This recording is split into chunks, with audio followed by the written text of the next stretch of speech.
So welcome everyone. I'm here with my colleague Thalia Lombardis, who is our holistic nutritionist here at Higher Health. We've worked together for a long time, and really we're tagging off of our work together in the health sprint, the Higher Health sprint. And we're loving seeing how our Hormone Harmony program is taking shape. And so this is more of a deep dive into your nutrition from a hormone perspective.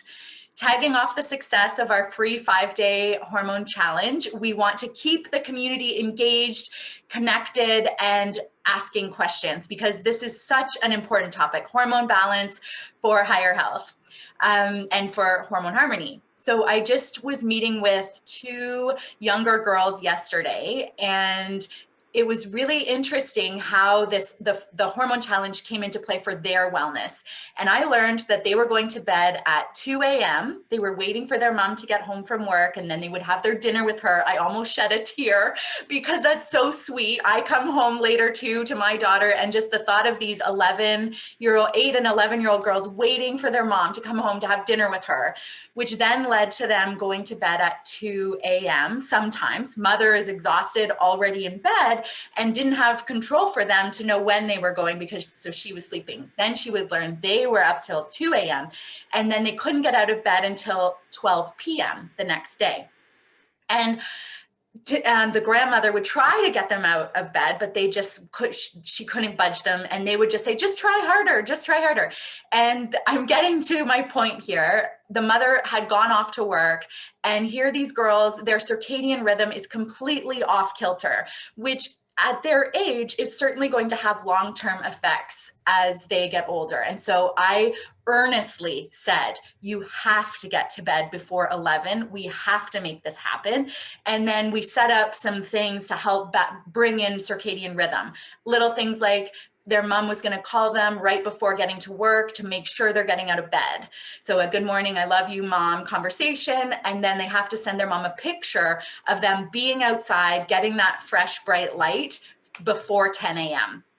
So I'm excited to track their process, but I thought that was a really good opening story for us, because circadian rhythm, hormone balance, and now eating for hormone balance is what we're going to dive into today. And so we would love for you to post your questions in the chat line. We've set a welcome message there. And so any questions there, we will make sure to touch on. And our presentation portion is scheduled for half an hour here, but we will stay on and answer questions and just free chat, because we're foodies and we love talking about 80-20 healthy food and, the splurges, because that's important too. And just really how to love your food for health. So we're talking about lifestyle wellness. All right, so guiding questions for us today will be: what is the best diet to follow when trying to balance your hormones? Things to avoid when eating for hormone balance. I think we know a lot of what they are, but how can we actually implement best nutrition? Why you should know your baseline markers before changing your diet, what foods have the biggest positive and negative impacts on your overall hormone health, what is the best time of day for hormone balance, to eat for hormone balance, should you be fasting if you are concerned about hormone balance, and we know that more questions are going to come in. So we hope those are some key guiding questions. They're questions we address all the time. And so we will jump into our main question. Thalia, what is the best diet when trying to eat for hormone balance? So I guess simply put, we just want to take it back to basics, right? We just want a balanced diet that's abundant in natural, whole, unprocessed foods like fruits and vegetables, and good quality complete proteins and good quality fats, and all of that good stuff. I also tend to lean more towards a Mediterranean / kind of paleo inspired nutrition plan, just because I feel like that seems to be best. Yeah, we're talking about the undiet, right? Like we don't want you on any diet per se, and there's no right diet for everyone. It's really taking good nuggets from all the different philosophies and approaches and really learning what works for you. So some people are paleo or like that paleo concept. Some people are vegetarian, vegan. Some people really love intermittent fasting and do really well without breakfast. And then others do terrible by that. So listening to your body and understanding your metabolism is key. And that's what we do. We help you tease that out. We're going to go further into the why of each of the main diets out there. So paleo, the intermittent fasting, vegetarian, vegan, and protein intake. And then we also want to share what we see in practice. And so one of the things that I love hearing when Thalia speaks about this, and it's something that comes up in visits with me all the time, cravings. So Thalia, share your insight. I love it because it takes a micronutrient approach, which you know that I'm vitamin girl. So share with me your craving philosophy. So cravings, I mean, we run across this so many times with our patients, you know that. So I think the first one is sugar cravings are a main one. Sugar is big. So that's when I always like to talk about chromium. So chromium is the highest in broccoli, but it's also found in foods like peppers and potatoes and whole grains and turkey. It regulates your carbohydrate metabolism and your insulin function. So that in itself helps with the cravings because you're not fluctuating so much. And then, so if you do the chromium kick, we like to call it, the turkey, the broccoli, the potatoes baked together, all really good for that. Another way. Wait. Let's just backtrack. Okay, so cravings, yes, they stem from a micronutrient deficiency, and one of those micronutrients is chromium. Okay, yeah. so think about when you have that, people call it the carb monkey, the sugar monkey on your back. You can't get it off. And bacterial balance comes into play there as well. There are certainly other things we look at, but micronutrients, when you are meeting your micronutrient needs, you are more balanced in terms of how your body functions, and you will have less cravings. And so chromium is key, and foods that are rich in chromium. So Thalia has her perfect roasted plate, or what was it? Baking sheets, right? Yeah, like a one pan. Yeah. Roasted broccoli, peppers, white potatoes, the little russet potatoes, and what is it? It was turkey sausage, but Turkey sausage in that sure. one, yeah. But from this approach, it's really interesting when you think of, let's say you're at home and you just want chocolate or whatever sweet, breads or carbs or sugar in any form, whether it's carbohydrate form or actual sugar form. Try eating a plate of roasted broccoli and just see how your body responds to that, because you will meet more of your micronutrient needs from that, and particularly the chromium, and then just watch or wait and see what your craving response is. Okay, so broccoli before sugar. and see how it goes. Super, super simple, easy to implement. I know I love dark chocolate. And so if ever I'm wanting that little dark chocolate sweet after, I'll just have a few more broccoli sprigs from my daughter's plate that she's not going to eat. But no, it's just a nice approach to think of that. Okay, I'm going to go to this first. And then it's not saying don't have the sugar. It's just, looking at why are you craving and how you can balance your body. So from our hormone challenge, one of the key take home messages we wanted people to understand is rhythm, the rhythm of your cycle. And we're going to speak about menstruating women right now, but also menopause. And then going back one step further, remember we said the difference between men and women in terms of cycling is a female cycle is a month long and a male cycle is a day. And so you want your hormones to be balanced within either one of those. And so I would say for menopause, you can go either way. You can take your nutrition and rhythm from a day approach, or you can take it from a month approach, regardless of menopause. And it may sound a little hokey, grandfather's word, but it's not. It's regulating your cycle, or a bit of a cycling to the moon. And so the new moon, half moon. So the first 2 weeks would be your estrogen phase, where you'll focus on estrogen foods, and then you switch over to the second 2 weeks when you're in a progesterone phase. So regardless of menopause, because we learned that your adrenal glands still make your hormones, right? And so you can still follow a bit more of a rhythm. And so let's recap the rhythm of a cycling woman or menopause cycle. First 2 weeks, estrogen. So day 1 of bleeding, or day 1 of the new moon, to day 14 would be your estrogen. And then day 15, I guess, to day 28 would be your progesterone side. So we are going to dig in food-wise now to, let's talk about the estrogen side. So Thalia, what foods should we be eating when we're in our estrogen phase of the cycle? So estrogen phase cycle is the first thing I would definitely say is you want to increase your phytoestrogen intake. So that's definitely sorry. So yeah, so that's when I like to talk about the soy question. I love the soy question Right? because This is people think soy tofu's bad, I know. different. Of course, right? And I get the misunderstanding, right? Because you hear like, oh, estrogens are bad, estrogens are bad, we have too many, we need to get rid, we need to get rid. But what people don't realize is they're talking about the xenoestrogens, which are the bad ones, and the phytoestrogens are the good ones. So just to elaborate on that for you guys, so you know, we actually want to increase your phytoestrogen intake, and they're the good protective kind of estrogens, and you get it from things like tempeh and tofu and edamame. They help protect you from those xenoestrogens, from all the chemicals that we come in contact with. So they kind of act like blockers, right?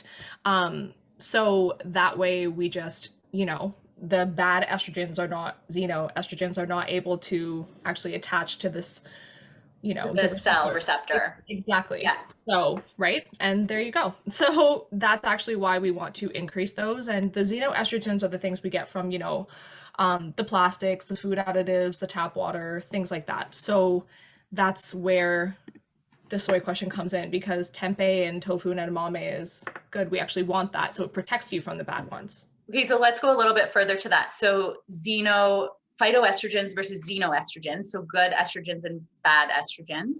And remember, when we looked at your overall flow of hormones, there were 3 types of estrogen. So your estradiol is that most active form of estrogen, and then there's estriol and estrone. And so tofu or soy, for example, one thing you could do is make sure you get organic or a good quality version, because the xenoestrogens, so those negative estrogens, are going to come into play if you don't know the source of your edamame or your tofu or whatnot. So that's where then you might be getting both. And we want to focus on those phytoestrogens, the good quality estrogens. So a simple way to approach that is go for good quality organic soy-based products. Do you have a favorite there? A favorite soy-based? Like favorite tofu or favorite things we can get regularly in the grocery store? I mean, I like tempeh only because it's a little firmer, so that's just a me thing. So tempeh, and it hides really well. Any flavors you add to it, it takes on those flavors. So if people are like, oh, I don't like it, whatever, honestly, mix it with some flavorful sauces and stuff, and it's great. I find it has a cheesy taste to it. Sometimes I don't love tempeh. I know. It's got a weird taste, but there's good tempeh. And you're right. It's probably about the sauces, but no sugar in the sauce. No. Yeah. Okay. So when it comes to estrogens, so people should focus on which foods more so in that estrogen side? Yeah, so ground flax is also huge on the estrogen balancing side because it's a great balancer, and apples are actually as well. So the pectin. Yeah. So the high fiber diet also between that will excrete the extra estrogens from, you. So that's good. And then I guess that's where the seed cycling can come in. So I don't know if go into the seed cycling. Let's do it. I love the seed cycling. There is evidence to say it's good to have it all through the month, just get your seeds in. But when we're talking about rhythm and teaching you rhythm, it's really important to create it. So I like the seed cycle protocol specifically how it is, so that you can honor the 2 phases. So share with us the seed cycle.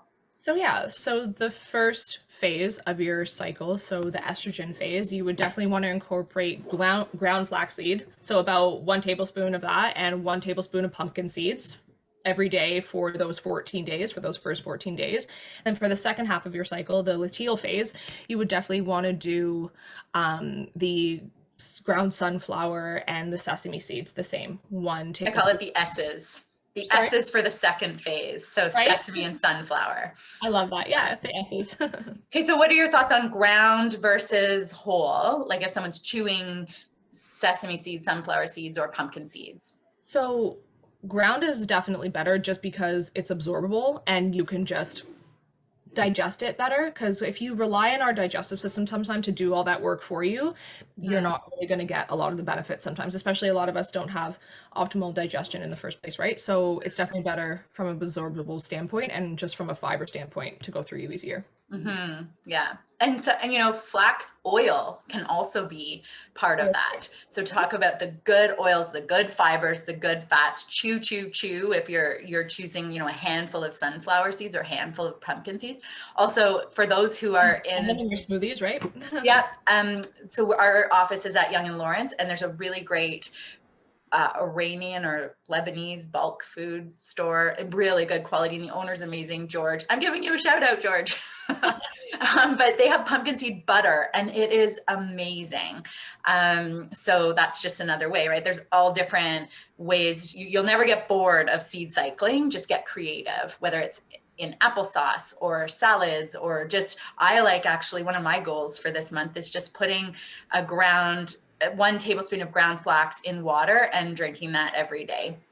So getting flaxy from all our talk of how good the flax is. And some people are sensitive to flax. So, you know, no one thing for everyone again.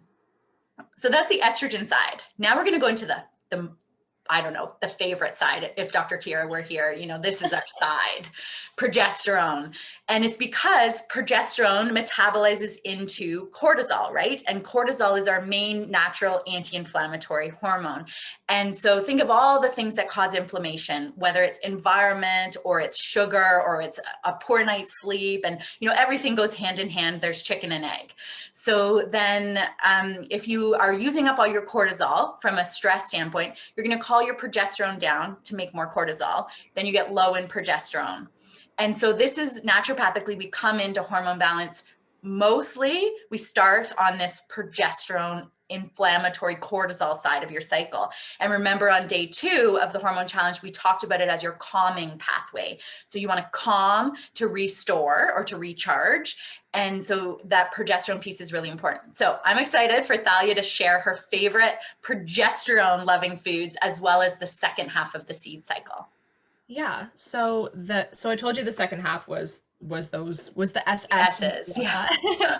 So definitely during the second half of our cycle, we want to reduce cravings. We tend to have more cravings during that time, so that's one thing. And then we also want to manage blood sugar during our second half of the menstrual cycle as well. So we want meals that are high in protein, high in fiber, and low in carbs and sugar, ideally.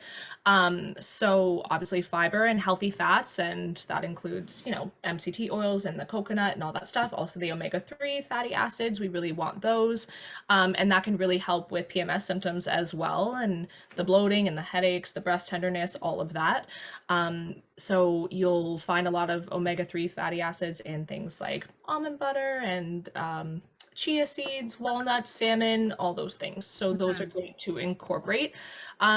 Protein is also, you want to increase your needs during the second half too. So because that's also helps with the blood sugar balance, because when you eat protein with the sugar, it just helps kind of alleviate that up and down of the blood sugar levels. So You're meaning protein with carb, right? Protein and carbohydrate. When I say sugar, yeah, sorry. Yeah, that's okay. Good to clarify. For sure. And then iron is also important, I would say, during both phases, but iron, and then use the vitamin C with the iron sources. And it obviously comes more from animal-based products like beef, shrimp, fish, turkey, you know, things like that. But So let's get the craving side. It's your progesterone side. You're going to crave more. And in terms of rhythm and thinking about that, this is where you might want pasta. You might want bread and toast and more so of that. And we tend to, when we get that sugar craving or that carb craving, I don't know about you, and I'd love to see more chat and questions coming through here. You end up sabotaging yourself. You know, I just had a huge plate of pasta and then I just wanted sweet, you know, but maybe next time you're craving, look at, ooh, what side of my cycle am I in? And for menopause, maybe look at how you can tune into what your subconscious cycle might be. So when you notice if there's a monthly or cyclical pattern to your cravings. So next time you have cravings, document it. And if you are menstruating, then look at, are you in your progesterone side of your cycle? Is your period about to come? And that's when you do need to have more carbohydrates in your plan. And if you do that, you will have less actual, negative cravings. And, the roasted broccoli makes sure, right? Because that will also help you mitigate the cravings. So when we talk about our hormone harmony nutrition, we want to know exactly which phase of the cycle you're in, and we'll help you discern that. And there's another side for men. And so then we will make sure you have more of those estrogen, phytoestrogen foods in your first 2 weeks, more of the flax and pumpkin seeds and whatnot. And then in your second half of your cycle, we're going to go more to good quality carbs. There might be more sweet potato in your plan if you like sweet potato. There might be actual pasta, or just, more of satisfying, nourishing, yin building foods. For Do you have sure. anything to add to that, Thalia? No, I think that's good. I like that. Yeah. Okay. So teaching you a rhythm. Definitely. And does that bring up any questions for you in terms of what you've noticed? Maybe not just questions, but thoughts. Share with us what you've experienced and how knowing more about your rhythm, how you might approach your nutrition differently. And I think you said it before in your challenge, in your hormone harmony challenge you guys did. Um, just be, I guess, fair to yourself, like let it happen, just own it, you know what I mean? Just if you're in that second phase, it's okay to eat different than when in the first phase, you know what I mean? Just listen to Mhm. your body, like you said. I like that. Yeah, a lot of times all or nothing eating comes up, and people feel that their nutrition has to be perfect. Mhm. And oh, I'm going to start my cleanse on Monday. Oh my gosh, I just said it was my partner's birthday on the weekend, and I made this burger cake. It was and different things. It's just your eating is different. Maybe more wine or whatever it is. And so then, okay, we're going to do a cleanse on Monday. So we can all do that, but you also want to understand it's okay to eat more at times. And then you just go back to your micronutrient rich, low inflammatory foods, and you reset your body. So I want clients to be able to have an ice cream or to be able to have a plate of pasta, and you find an enjoyment of food and you feel good. There's less of this need to lose weight, or to reduce inflammation, or to improve acne, or it becomes more of a lifestyle for you. So look at your nutrition, look at your diet as thriving. You want to thrive with what you're eating, and so how can you nourish your mind and body? So part of that is tuning into your mindset. You can notice you might have more energy on that first 2 weeks of your cycle, and you'll eat differently from that. So maybe more of a clean eating, super focused on high density nutrient status in your first 2 weeks. Then your second 2 weeks, you go into nurturing, like listening and honoring a craving. And maybe when you honor it, you choose differently. So instead of going to the ice cream, you're going to a really good pasta with good fats in it and lots of greens, and you feel satisfied from that. Perfect. Yeah. And so actually that sort of brings in, so we talk about micronutrient rich eating, but sensory when it comes to food, sensory stimulation. And I remember one time I was going out for ice cream. It was a hot day, summer day, going to one of those ice cream parlors where you get all the little treats that you can, like the chocolate chips or the sprinkles, and you can really make a really nice sundae or whatever it is. And I remember we were on our way to the ice cream store. We ended up diverting into David's Tea, and we were smelling all the different teas. And they're pretty good, and a lot of different scents, and we were tasting some. And I remember we walked out of the store and said, I don't really feel like ice cream anymore. And it was really interesting because we met a sensory stimulation like essential oils, or even just walking out in fresh air, or changing your environment. There's different smells to that, right? So that can change your nutrition as well. So another consideration to mind body nourishment. That's great. For sure. Mm-hmm. Aromatic eating. What's your favorite when you come home to dinner cooking? What smells you love the most? Ooh, what smell do I love the most? I honestly think, I mean, like anybody, anything baking in the oven, but Baking? like anything baking in the oven, not necessarily baking as in like baked goods, but just like that fresh roasted veggies in Mm, the oven that you can smell and it's full of a lot of seasoning and all the good stuff, the herbs and the spices. I love that. yeah. Yeah. Yeah. I know at our house, if I want to get my partner in a good mood, I have to saute onions. It's just that sizzling onion, gets a good sort of That sound is aromatic, very good. That sizzle mouth-watering. sound. Yeah, that sizzle sound is pretty good. The sizzle sound, yeah. Um, so, okay, what else do we want to cover? We don't have any questions. Give us your questions because we want to touch on those. We can share common questions we receive. I think, let's go to cholesterol. Cholesterol is the foundation of your hormones. You metabolize cholesterol into your hormones. So, Thalia, what are your favorite good quality cholesterol so that people have a foundation for hormone production? So I guess the first thing that comes to mind when you say cholesterol and something that always got a bad rap, or lately it did, I think they're starting to come around, but is eggs, right? People Yeah. just assume that dietary cholesterols, eggs are high, the yolks especially. They think that's the problem because when you go to your doctor and they say, "Oh, you have high cholesterol," they Hmm. think it means from like eggs or other things that they're eating. And Hmm. actually, the truth is that that's actually not the problem, right? It's actually how you synthesize and like excrete all of those cholesterols. That really is the problem, like upping the fiber to excrete the cholesterols and all that stuff. Right. But the uh, the eggs, especially, they're high in choline, they're high in folate, they're high in all the B, a lot of B vitamins. You know, Hmm. so I would Yeah, the hate. yolk. The Yeah, yolk being the most cholesterol dense part, but it has the choline in it, and choline helps you break down cholesterol. So right. it's a really magical food. I know that naturopathically we think of food sensitivities and eggs can be considered in that category, but it also is a super nutrient dense food. And so, we've also had people in the group notice that they get a phlegmy sensation from egg, and so they tune into that. That's a great awareness. We take eggs out and we see how their body responds. And so there's other foods like that. You have something to say there, Thalia? No, I was just gonna say that for sure sensitivities are huge. Eggs is huge on that list.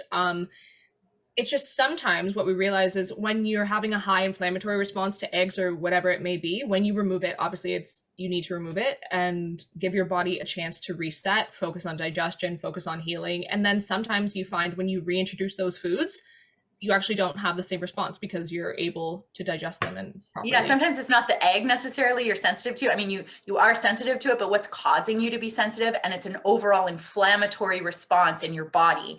And so if we can calm inflammation through the good omega-3s and high plant-based diet, then maybe you can welcome back in the eggs or whatever Just in food. smaller quantities, for sure. Yeah, exactly. And so it's never just one food. It's looking at the whole picture. And so if someone says, this is a common comment, people will say, oh, I tried removing dairy and I didn't notice anything. But what if that person has removed dairy, but they're also still having a lot of grain-based products, they're having their coffee with sugar, maybe they've taken out the milk, but different things, or almonds or nuts. Sometimes we see that as a common sensitivity to nuts, more inflammatory, right? So then sure, you can take out one food, but when we're doing food sensitivity testing, we are testing we're testing IgG, which is a delayed auto or antibody. And so it could be rising because of other foods you're eating, not just the dairy. But overall, minimizing your load is important. And so that's why we love the Mediterranean diet-based approach, because share with us the key features of that. And I love also, Thalia, how you said it's more of a lifestyle. So share your thoughts on that with us. So I guess the Mediterranean has always been something I gear more towards, only because, like I said, it is more of a lifestyle than it is just like, oh, I'm on a diet, I'm on a protocol, I can't have this. It's restrictive a lot of the time, especially when you use the word diet or anything like that. So Mhm. Mediterranean is more, like I said, it's whole foods, and that doesn't necessarily mean it cuts anything in particular out. It just means the good quality whole grains, like so no white bread, okay, fine. No processed stuff, okay, fine, right? And it just focuses on the whole grains, the whole foods, the fruits, the vegetables are really high in that, which obviously I support. So it's just more about the amount of everything you're eating, more Yeah, and a portion. key part too, the oils, right? Olive oil, fish, Mhm, olives, mhm. and I especially right now, wouldn't we love to travel to the Mediterranean? Like, that is a great driving force as it is. You can't, well, we're starting to be able to go places, but it's really interesting to see colleagues of mine who are nutritionists, and they've actually designated nights for different countries. Oh, I And love that. so that's, yeah. So, but Mediterranean, it's simple lifestyle. It's not rigid. It's allowing you to have whatever treats, whatever, but focus first on the nutrient dense food. So, a nice Greek salad with lots of vegetables, olive oil, olives, a side of white fish, a glass of red wine, that's the Mediterranean diet. Yeah, exactly. Let's Yeah, let's touch on intermittent fasting. Super important. And there's a lot of research now on the benefits of fasting, and it's more accepted now to not have breakfast in the morning, where before, when I was growing up, it was you cannot leave your house without having breakfast. And Right. now people sometimes sheepishly say, "Oh, I don't eat breakfast," but more so, it's a good thing. And then here again is about finding a balance. And so I have my own perspective on it, but Thalia, what's your thought on intermittent fasting and the best sort of meal consistency? So as far as hormones specifically, I would say if you're just focusing specifically on hormone balance for just our topic today, I think fasting, the only reason I might say it's not completely ideal with hormones is just because it can create further problems in the sense of a lot of people who have hormone imbalances, they have blood sugar imbalances and their liver isn't optimal, right? So when you fast, it can kind of just further exacerbate those problems. So we kind of don't want that to happen. Mhm. So I guess what I would say is at first, especially consistency is key with timing on your meals, or even if you don't want to eat big meals, that's okay. It's more just like, oh, have something light, have your lemon water in the morning. We love that. Lemon water in the morning, and then have your something small, protein dense, you can have your eggs, your veggies, your scramble, and Mhm. then go on from there. That's what I would do, I think. I don't know Yeah. about fasting for hormone balance, especially at the beginning. Further on, when you're more balanced, for sure. Yeah, so I guess Thalia's even more of a foodie than me because she will not have breakfast. Actually, I love how we connected because Thalia actually participated originally in our health sprint, and she's a holistic nutritionist, but she came in because she didn't know how to get her partner on board with eating that way. So he still wanted to eat how he was eating. They're engaged, they're living in the same house. How can you adopt your nutrition to be a partnership and feel really good about what you're eating? And so Thalia joined because she needed a little bit more backing on eating those things. And he came on board. He loved it. He wanted a lot of sides. I remember that. We had to keep. Remember that? All the sides. Yeah. So where one person would be totally overwhelmed with Thalia's nutrition plan, she's such a foodie. I actually one time I sent her plan and went, ooh, I knew, oh, it's not quite there. Like, I'm not excited about it yet. So I said, look, I have to play around with it a little bit more and then send it. So we really listen to you. So all of our nutrition plans are 100% personalized to you. And Chris, I see your question there. I love it.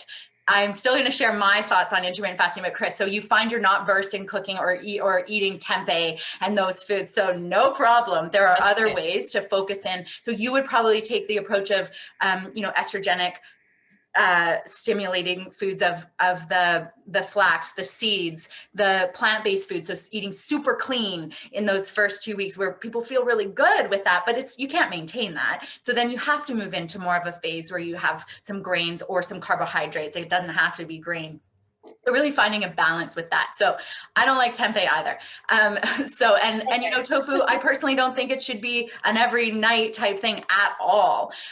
We're just saying there's a place for it, and and good quality. But if you don't like those foods, there's a lot to choose from. And so maybe for you too, we would focus more on that progesterone building anti-inflammatory side. And so I hope that answers your question there. My thoughts on intermittent fasting. I love it personally. When I got into that, I just felt so good. I love my coffee. I love putting some MCT oil in my coffee. And actually now I'm putting collagen that's a funny story too, of my partner noticing I was starting to have fine lines show up from stress and from overwork. So he was secretly putting collagen in my coffee. I swear I noticed a change in my skin. So now I'm making sure collagen is in my coffee in the morning. But also recognizing rhythm. I don't think it's good to do intermittent fasting every day, all the time, and it is easy to fall into that if it's particularly, okay, I love my coffee. I probably, admittedly, when I have toast or something bigger for breakfast, there's a little piece of me that says, ooh, like I had too much or whatever. But no, so I stop myself and know it is important. I have to have breakfast at least 3 mornings a week. And so, noticing your patterns and noticing where your monkey mind is going, and for your own health. And so mindset first, right? Let's tune into those little voices that are affecting our choices. A total aside, applying the MMMs to one client, movement was her piece, right? So she wants to lose weight, but she just can't get in that movement. And so then that changes her nutrition, and she's always up against this, I need to lose weight. Well, walking through the MMM philosophy, we discovered that she does not like exercise. She's afraid of it. And she's afraid to go outside because when she was a little girl walking to school by herself, it was so fear provoking. So that's inhibiting her exercise today. And so that's changing her food choices. And so having an awareness of those types of things and seeking to heal and to get back to core micronutrient density and how to fuel your body. That's really what we want to teach you. So the weekly connection you have with us is about understanding your subconscious barriers, getting you to love what you eat, getting you to notice when to have more carbs and feel good about it, right? So, as I built more awareness on, I need to have breakfast 3 mornings or whatever, and in my second half of my cycle, maybe honoring it's a big pasta night because I need it versus, not having carbohydrate or grain because grain is bad. And then it leads me to want chocolate, not the good chocolate, right? Or not a good amount. So it's really, nutrition is mindset first, and it's about nourishment, full body, fuel your body with the right things, from mind to body to cells to estrogen to progesterone. What do you think about that, Thalia? Share a bit about how you guys transformed your kitchen as you're, getting ready to be married. So, I mean, the challenge I did with you, that initial one, was great when he would follow the recipes. And I think it was just more, we talk about this all the time, is community too, just having support and having everyone come together. And it's just like you do it together, which is nice. Yeah. People are holding you accountable. It's just gives you a backbone or like a support system to lean on, right? So I love that. It's not a meal plan. It's not saying you have to eat this breakfast, lunch, dinner. It's about you dabbling and you incorporating and you bringing in things that you feel good about. I would say I have a lot of nutrition knowledge, and I would participate in all of our nutrition programs, loving it. And it would bring in my partner, and then he would get excited. And so the kitchen is your seat of nourishment, really. And so you have to make sure you have the best things in your fridge. You are making things in an easy way, and you can incorporate it. No, you go. I was just going to say, I had a client actually just recently. It's funny you bring that up, because literally for them, they were like, I don't know what I'm doing wrong. I think I'm eating pretty healthy. And then when I looked at their food diary, they were like, there was no variety. You know what I mean? It's just no variety whatsoever. And they're like, I'm still not losing weight, or I still don't feel optimal. And I looked at it and I was like, okay, so then it was like, hey, let's start incorporating this. Let's start incorporating that, or let's swap this for that, or maybe only have this 3 times a week and have this the other days and all that stuff. Right. And all of a sudden the cravings started to subside, like you said, because you're giving your body everything it actually needs and not just limiting it, right? So that was huge too. Yeah, I love that. Big. Yeah. And then I'm seeing another question here. So great, Jamie, hi. So I notice I can have a sensitivity to eggs, but it really depends on the quality of the eggs. So pastured eggs, she's not sensitive to. So going again to quality and how that chicken was raised and how it's functioning. That chicken ate is now what you're eating, right? Yeah. So no, that's a really good distinction. And also, have you ever seen the yolk comparison from a pasteurized egg, good quality egg, to just, farmed well, I don't even want to think about that, but that's a really good point. Mm-hmm. And what else? Oh yeah, we have some comments on my burger cake. It was a great cake. I actually wanted to post that in the story or in the Facebook group, because that was 80/20, right? That there was so much love that went into that cake and the energy of making it and all of that. It didn't even matter that maybe a quarter of the cake was eaten. It was the look on the face when it came out. It was the, all the energy that went into making it. And so I remember one time seeing two kids eating those sugar cookies, the bakery sugar cookies. Yeah. I watched these two kids like play and move and whatever, and maybe take a bite. And they were having so much fun. And I was there studying off to the side, but I was noticing this going on. And then they left the bakery or coffee shop, whatever. And I swear one bite of the cookie was taken, yet they had so much fun. And so it wasn't really about the cookie, it was about the play. And so, oftentimes eating at social gatherings comes up. We will get back to social gatherings, right? And you can, I don't know about you, Thalia, but me, you can eat way more than you want to at a party. There's some social discomfort, there's conversation, different things that'll trigger you. You'll eat a lot more. But if you focus on total presence, on mindset, on getting your nourishment from your conversation and really being curious about that, your nutrition changes. This was also something, the 80/20 is huge. And it's something that, especially at the end of, because I know everyone's motivation, sometimes at the beginning it's stronger, but sometimes at the end it's stronger. It depends who you're working with. But the 80/20 rule often comes up kind of at the end of any discussion, once we've kind of gone over the basics and the good stuff and all of that. And people seem to love it because it's like you said, the 80/20 rule is huge in your life, because let's say there's, okay, 3 meals a day, let's say, for 7 days a week, right? So if you have 21 meals a week, 20% of that is what, 3 or 4 meals, my math, something like that, but, right? So if you allow yourself to have, like you said, oh, I went out and it was my partner's birthday and I made him this great burger cake and we indulged in it, or it's like, oh, Sunday I had, eggs Benedict and mimosas with my family, or Thursday night I went out and had wine and pasta with my girlfriends, that's okay, because all the other meals or snacks, you are going to hone back into your micronutrient dense stuff, and it's just, you're always going to be not to, right? Right. So you can look at 21 days and then do the 20% of that. And then you have wiggle room. You have about 4 meals that you can total splurge, right? But then the others you're eating well. It's really good to look at it that way. Yeah, I thought that helped people sometimes, because then they think, oh no, I can never have this again. I never have that again. It's like, it's not really about that. It's just, but also you find too, I know you've seen this with everybody and yourself, like when you have that one thing, sometimes you're like, oh, I don't feel that great. And you know what I mean? You just go back to the good stuff anyway.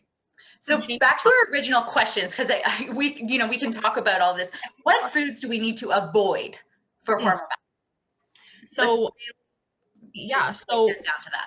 Oh, sorry. Yeah. So the foods that we definitely need to avoid for hormone balance is, this is actually one of the top nutrition points I would give as far as hormone balance, because people focus a lot on what to have, and that's obviously super important, but sometimes what to not have can be equally as important, if not more so, right? Yeah. So I would definitely say reducing all the refined and simple carbohydrates and flours and sugars. That's definitely number one. That's top. Obviously things like alcohol in excess is not ideal. Chemical exposure, so your xenoestrogens, you really want to make sure that you're limiting, your plastics and your chemicals and all of that stuff wherever you can, or even drinking good quality water, right? Or eating organic when you can, or the clean 15, dirty dozen, really keeping that in mind. All those things can make a difference, right? They add up to big things. Dairy products, I would say dairy in excess, lactose in excess could be hard for hormone balance. So a little bit of sheep goat cheese or a little bit of, something like that, no problem, or in moderation, but I would say to definitely try to limit that. And the gluten, I guess, is big, but whole grains, I don't like to say gluten because whole grains are so important for so many people. So unless you have a specific gluten intolerance or allergy, I do like to incorporate some whole grains, even if they have a little bit of gluten in them. Yeah, I think that's, like, I notice most of our plans are pretty much bread free. right? It's Yeah. not grain free, but bread free, and certainly paleo, we go there too. But and it's easier than you think to take out grains, but it's when you have grains and breads and all that, you're just opening the door to a lot more fillers, a lot more or just encouragement of cravings, right? When you can take that out and focus on the plant-based, and there's a great question here saying how to incorporate more greens in your diet. When you bring more of that in and take out the breads, you just feel better. And yes, hormone balance is essential for weight, metabolism, and energy. And then, you know, uh, taking out all the like the grain, the refined grains, sugars, caffeine, alcohol, or moderation, significant moderation, that actually helps you balance your hormones. So the two go hand in hand. And so how you can get more greens in your diet is just, try to incorporate it each meal. Mhm. I like to say, have a thing of spinach, and you could keep it in your freezer or in your fridge or both. And so if you're making a smoothie, handful of the frozen spinach in, just drop it in, get the greens in. And then even, you're making dinner, let's say it's, I don't know, let's say it's a pasta, right? Make half of your plate spinach. You don't have to do anything with that. You just have to take the spinach out of the container and put it on your plate, maybe put some olive oil on top. That's good. You don't have to get into a fancy salad, right? So just add the greens where you can. What water do we drink at the office, Thalia? Is it the reverse osmosis filter No, or no, the no, water? chlorophyll, Brita? green, like Oh, green that. water, Oh, right? yeah. Chlorophyll, That. super easy. And it's just, you just drop it in your water, and that's you getting more greens. Absolutely. In our challenge, we talked about yin and yang foods. And so yin foods are the more like greens, roasted root vegetables, where yang foods would be hard, a little egg or coffee. So more of that fiery, energy rising. And so, pardon? A little more acidic foods, like a little more. Acidic, yeah. Nuts would be more yang. And so a client, I talked about how she was eating a hard-boiled egg or two plus a coffee, and then going off to a really fast-paced banking job. And so it was all yang, yang, yang, yang, right? Yeah. So simply adding a handful of spinach at breakfast for her, or the chlorophyll water, would be bringing in some yin, bringing in some of that nurturing energy. So, those are just simple things, but also looking at what you like, what's easy. Having some cut vegetables like cucumber, carrot, celery, whatever, like ready to go. So you eat that before you go to anything else. True. Mm-hmm. And so I love that. How to incorporate more greens is really important. And then another comment. So I find I need breakfast, but I find I need breakfast, but feel so much better if I eat an early dinner and then fast in the evening. Really interesting comment. So having that lighter dinner, and then it doesn't really matter about the breakfast per se, but those fasting hours before you have breakfast, that's a really good point. So there's a lot of variables when it comes to your nutrition. And we wanted to share our top take-home tips for today. And so number one from you, Thalia. So if there was three things I could say just off the bat, you Number can one. right? You can just do it today. Definitely consistency, like I said, in regards to timing of your meals, and consistency as far as no over or under eating, just listening to your body, being in tune with your rhythm. So that would definitely be like the rhythm of you, right? So just being in tune with your body, consistency is number one. Number two, I would say, is the consistency with what you're eating, what we talked about, all the things we went over, the phytoestrogens, the good quality complete proteins, the good quality fats, and lots of fruits and vegetables, and water intake. Like that's huge. Mm-hmm. And then number three, I would definitely say, like we said, you focus on what to eat a lot more than what to take out. So definitely limiting all the stimulants that we want to want to ingest on a daily basis. So again, back to the refined flours and sugars and chemicals and all of that stuff. I think a really good exercise would be to have a sheet of paper, and whatever you eat, make a line down the center of the paper. And nourishing foods, when you eat them, you put that on the right side. And when you eat something that maybe it's not so nourishing, you put it on the left. And that's a good way for you to see, are you getting a lot of nutrients? Or do you have more on the other side? Right? So you can start to teeter totter and build up your more nourishing side. Focus on, I'm going to have broccoli before I have dessert. And so build up your nutrient density. And a take home tip I would like for people to walk away from this is the seed cycling and the phase cycling. So estrogen first 2 weeks of cycle, progesterone second 2 weeks of the cycle. So first 2 weeks, maybe focus more on greens and clean eating. And yes, get some brassicas in there, the roasted Brussels sprouts or broccoli, cauliflower, cruciferous vegetables, and maybe some edamame, maybe some tofu or tempeh if you like. And so lots of green, light based eating in those first 2 weeks. Second 2 weeks, bring in sweet potato, bring in a pasta dinner. It could be any noodle, right? It doesn't have to, it could be sweet potato noodle. It could be like a regular noodle. It could be lentil noodle, but more of a carbohydrate based focus. And seed wise, first 2 weeks, you're going to bring in lots of flax, lots of pumpkin seed butter, pumpkin seeds on salad. So that first 2 weeks. Second 2 weeks, bring in sesame seeds, sunflower seeds, so hummus more in that second half of the cycle. And I would say all throughout, fish oil, olive oil, avocado, get in good fats. So, rhythm-based eating pertaining to estrogen and progesterone. Men, let's get into this. And this applies to women too. Where does estrogen come from? Testosterone. So, and men want the most testosterone first thing in the morning, and women do too. That's your drive, that's your motivation. So you want testosterone in the morning. So Thalia, give us some ideas of what we can do, aside from, we talked about resistance training to build your testosterone.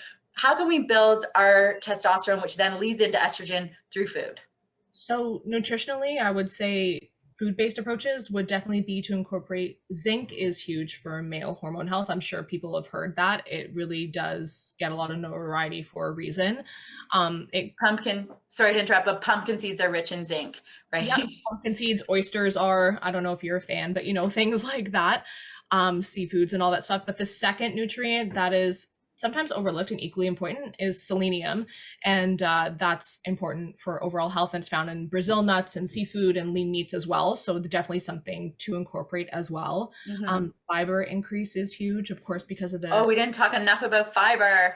Yeah, I know, right? Fiber is huge because it helps bind to excess estrogens in men and women and excrete them. So it's huge to increase your fiber intake, definitely. Mm-hmm. Of course, the soy question we talked about, so incorporating good quality phytoestrogens, equally important for men. Mm-hmm. And then I would say, what else? Maca. Yeah, of course. Maca, easy to add to protein powder.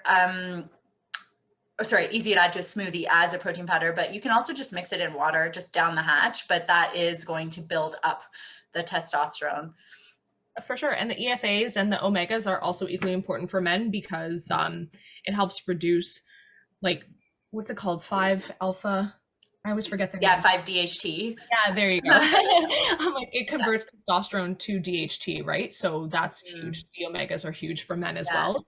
And then I would say, antioxidants always, vitamin C especially. Oh my gosh, yes. Right? Antioxidants. Yeah. So important. Micronutrients, antioxidants. Yeah. Okay, another great question. What are your thoughts on having green juices like celery juice? Mine? Go. Yeah, you go. Answer. Yeah. Take it away, Thalia. So green juices like celery juice, I don't see, it's great. I would do it on an empty stomach to see full benefits for sure. Maybe take it, I think we talked about this, Tara, once. It's have your lemon water, wait about 15 minutes. Then if you're going to have a celery juice, have that right after. Empty stomach, you've already done a little bit of a like a run through of a liver detox. You've already done like you've stimulated your stomach acid, so that's great to do then. I I think it's great to incorporate a green Mhm. juice into your diet. I think you just need to be mindful about timing, I would say, more than anything, but I think it's great. So timing wise, meaning away from other food. Away from Yeah. other, yeah, away from other Yeah. meals. Yeah.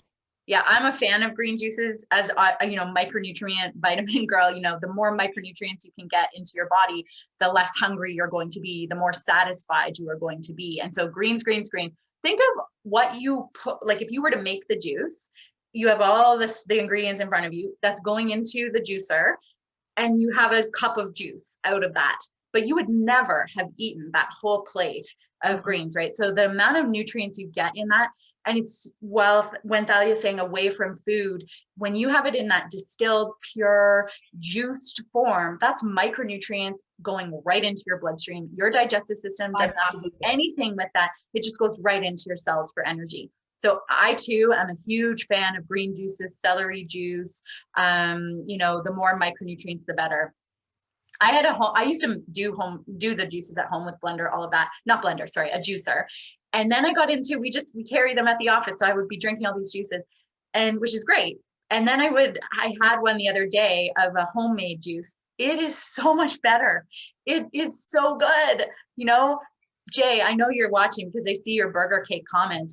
We are going to pull out the juicer again because it's just so good. And then you can use the pulp as fiber for different things too. So, okay. So I love this question too. I was told not to fast due to adrenal fatigue. Okay. Yes and no. So it depends on the extent of adrenal fatigue. And so if someone's totally exhausted, you do need to get more of that yin building nourishment back in, right? And then you can bring in some fasting, but not all the time fasting. And so, yeah, I would say there is a bit of a piece to that, but then applying another comment we received of noticing the person needs breakfast, but if they have a longer window of not eating before they have breakfast, so that they're taking it at night, like I'm not going to eat after a certain time so that I can have a longer time of no food, and then I can get up and have breakfast. So that's kind of fasting too, right? And then it speaks to Thalia's approach of consistency first, of, breakfast, lunch, dinner, getting a rhythm there before you dabble with any more specific fasting. I think that's a key point. Mhm. And then what is the difference between a pastured egg and a free range? I have heard these two terms lately, and I have noticed more free range in grocery store, but not pastured. Can you answer that, Thalia? Because So I'm actually just taking a second guess of pastured. Like pasteurized that's the opposite. yeah, no, pasteurized is different than pastured. If they Pastured, so grass fed. Yes, thank yes, you. there you go. Yeah. So milk is pasteurized. So it's like it's boiled, or certain, it's treated so that you're not exposed to the bacterias that if it wasn't pasteurized. Yeah. But pastured would be more grass fed versus grain fed. Exactly. So free range and pastured would be similar, right? I would think they're similar. And the only other thing is, though, I heard that free range is a little bit of a, I don't know what to call it. Not a marketing gimmick. I don't know how else to put it. It's just sometimes it doesn't mean as free range as you think, right? Yeah, it's just Pasture the fed chickens are allowed to run outside, but do they? Exactly. It's kind of, yeah, we don't want to. I'm not sure. But yeah. So it's same as salmon, right? Farmed salmon, wild salmon, and what are we really getting? And exactly. I think I would base it more on you can tell just with the color and the potency of the yolks. I would really go by unless they're putting food coloring. Sorry, I had to say it. Right? Yeah. We should all make a garden in our backyards, and pretty much that's the solution. Grow your vegetables, have the chicken, eat the eggs fresh. There you go. Yeah, our neighbors, they have a full-on grow not grown, but they're an older Asian couple and they're living off the land, and they've got the rows through It's their incredible. whole lawn. And then they have actually, they were building like a deep hole, and I said, what are you doing there? And their English is not there's a language barrier, but it's for fish, so they are Awesome. also cultivating their fish. So amazing, yeah, it's pretty neat. And I think that's important. The quality of nourishment that we're growing is way different than what you're buying in the grocery stores. I know that's like another step, but even just growing spices in your backyard and adding those spice nutrients to your food is really key. Any little thing you can do, even one vegetable, one spice, Yeah, one actually, herb. Thalia, that brings in, definitely, we're going to do another webinar on spices for hormone balance, because rosemary, sage, there's just so many spices to bring into your diet and to bring in more flavor. So speaking to that olfactory aspect of the David's tea and the sensory, and then less craving, but spices do that as well. Yeah. Okay. So so I ground spinach in my pasta. So my kids don't know. Amazing. Love it. Hide the nutrients. And it's just great. So we hope that this was informative for you. And so Mediterranean diet, seed cycling, estrogen phase foods, progesterone phase foods, overall an anti-inflammatory approach, and taking out foods that you don't want to, that they're not supporting you, but also maybe coming at it from a way of, okay, what do I want to have 80% of, and what do I want to have 20% of? So get that piece of paper out and really look at that. Overall question, how can you get more micronutrients into your diet, and how can you eat for hormone rhythm? And we will be touching on that individually in the Hormone Harmony program. So it's a pleasure to introduce you to Thalia. She's a foodie, and she's going to make sure you love what you eat. Sure. Dr. Kira and myself are too. We are your team. So whether you're in the Hormone Harmony program or not, keep the chatter up, keep asking us questions in the Facebook page, and go get some flax and put it in your water right now. Any closing words from you, Thalia? No, I think we covered all the good points. You summed that up perfectly. So I can't wait to give you foods you're going to love that love your body back. And I know that you really thrive on getting to know people and really adopting their individual plan, which is amazing too. Yeah, it makes all the difference for sure. Yeah. Okay. Thank you, everyone. Have a great day. Remember your MMMs, and we'll see you at our next webinar. Dr. Kira and I will be speaking next week. And so we're just going to keep information coming to you to fuel your hormone harmony. Bye. Bye.